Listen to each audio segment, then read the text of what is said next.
A história de Olinda, lá em Pernambuco, é daquelas de cinema, sabe? Uma história de muita, mas muita riqueza e de uma destruição terrível logo em seguida. Mas o mais incrível é como essa história continua. É sobre como a cidade mais rica da colônia virou pó, virou cinzas e como a memória dela sobrevive até hoje. E olha, não é em monumentos não, é num ritmo, um ritmo que pulsa e contagia. Imagina a cena. Toda semana, lá na comunidade do Amaro Branco, um grupo se junta numa roda. E bem no centro, um pneu de caminhão. As mãos batem na borracha, criando uma batida forte, pulsante, que dá vida a uma tradição que eles chamam de coco do pneu. A energia aí é uma coisa de outro mundo, uma celebração da vida, da comunidade. Agora, a pergunta que não quer calar é: como é que um pneu, um objeto tão do nosso tempo, virou o coração de uma expressão cultural com 400 anos de história? Para a gente entender isso, a gente vai ter que voltar no tempo. Muito tempo. Bem antes de existir carro, pneu, qualquer coisa do tipo. Ok, vamos começar a entender essa história. Antes de viajar 400 anos para o passado, a gente precisa primeiro sacar qual é a da música que está no centro de tudo isso. Então, o que é o coco de roda? Bom, é bem mais que música. É um ritmo de percussão com raízes muito fortes, afro-indígenas, que nasceu ali em Pernambuco. O nome de roda vem justamente da dança, que é sempre feita num círculo. E olha, desde o começo, o coco sempre foi uma ferramenta para as comunidades marginalizadas, um jeito de preservar a identidade, sabe? Um símbolo muito potente de resistência cultural. Agora sim, vamos fazer aquela viagem no tempo. Para entender por que essa resistência foi tão importante, a gente precisa ver o que Olinda já foi um dia. No seu auge, ela era, sem exagero, uma das cidades mais ricas do mundo. Lá no comecinho do século XVII, Olinda era a joia da coroa de Portugal aqui no Brasil. Sendo a capital da capitania de Pernambuco, ela era o centro de uma operação gigantesca e muito lucrativa de açúcar que abastecia a Europa inteira. A riqueza da cidade era uma coisa absurda. O cronista da época, Frei Manuel Calado, escreveu que o ouro e a prata eram tanto que quase não se estimava. O luxo era a regra. Para ter uma ideia, ter um jogo de jantar de prata era considerado mínimo para não ser visto como pobre. E o motor por trás de toda essa grana? O açúcar. Pernambuco, com Olinda ali no coração de tudo, controlava mais da metade de toda a produção de açúcar do Brasil. Esse domínio econômico não só criou fortunas, mas também fez da cidade um alvo muito, muito valioso. Claro que toda essa prosperidade de Olinda não passou batido. Em 1630, uma nova potência da Europa chegou na costa de Pernambuco. E junto com ela, veio a destruição.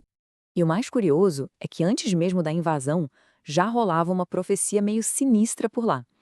Diziam que um frade, o Frei Antônio Rosado, tinha previsto que Olinda ia virar Holanda, ou seja, Holanda, mudando só uma letrinha, e que a cidade seria abrasada, queimada pelos holandeses, um castigo divino pela arrogância e pelos pecados da cidade. E não é que a profecia se cumpriu? Em 1630, uma frota holandesa gigantesca atacou. E como Olinda, com suas ladeiras, era muito difícil de defender, os invasores tomaram uma decisão estratégica e brutal. Em 1631, eles queimaram a cidade inteira. Depois, moveram o centro do poder para a planície do Recife, que era bem mais fácil de proteger.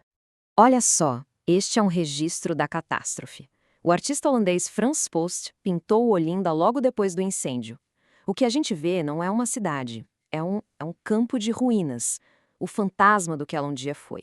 Uma pessoa que viu tudo acontecer, Diogo Lopes Santiago, descreveu a cena com duas palavras que ecoam até hoje: um miserando espetáculo. A cidade mais rica da colônia tinha virado cinzas.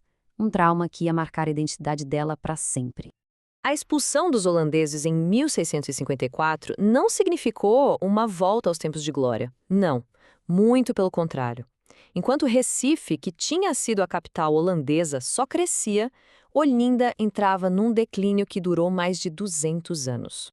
Essas fotos aqui, tiradas mais de 2 séculos depois do incêndio, mostram uma cidade que nunca se recuperou de verdade. É um lugar silencioso, com pouca gente, quase uma cidade fantasma, onde as feridas do passado ainda estavam ali, visíveis na paisagem. As palavras que os visitantes usavam para descrever Olinda nos séculos XVIII e XIX dizem tudo. Elas não falam só de um declínio físico, mas de uma espécie de morte. Cemitério, cadáver, desolação. Olinda era vista como o corpo sem vida da sua antiga riqueza. Mas se a cidade oficial estava morrendo, outra coisa estava nascendo nas suas comunidades. Agora a gente vai conectar essa longa história de trauma e perda com aquela música vibrante do começo. A memória coletiva da cidade, de tudo o que ela foi, da sua queda terrível e da sua luta para sobreviver, não ficou guardada em monumentos de pedra. Afinal, muitos deles estavam em ruínas. Não, ela foi preservada na cultura do povo. E existe um termo para isso, criado aqui no Brasil: folk comunicação. É basicamente o estudo de como os grupos que não estão no poder usam suas próprias formas de se comunicar, música, dança, histórias, para manter a identidade viva e para contar a sua própria versão da história. E é exatamente isso que o Coco do Pneu é. Não é só festa, não é só entretenimento. Cada batida no pneu, cada verso cantado na roda é um ato de memória. É um arquivo vivo que passa de geração em geração a história de uma cidade que se recusa a ser esquecida. Essa é a grande lição de Olinda. O trauma histórico não precisa ser lembrado com tristeza, em silêncio. Ele pode ser transformado. No Coco, a comunidade pega a dor do passado e transforma em alegria, em união, numa afirmação muito poderosa de quem eles são. E isso tudo leva a gente a uma reflexão final, né? A história do Coco do Pneu é de Olinda, claro. Mas a ideia por trás, poxa, ela é universal. Em todo lugar existem tradições que são como arquivos vivos. Então, a pergunta que fica no ar é: quais são as batidas, as canções, as danças que contam a história do lugar de onde a gente veio?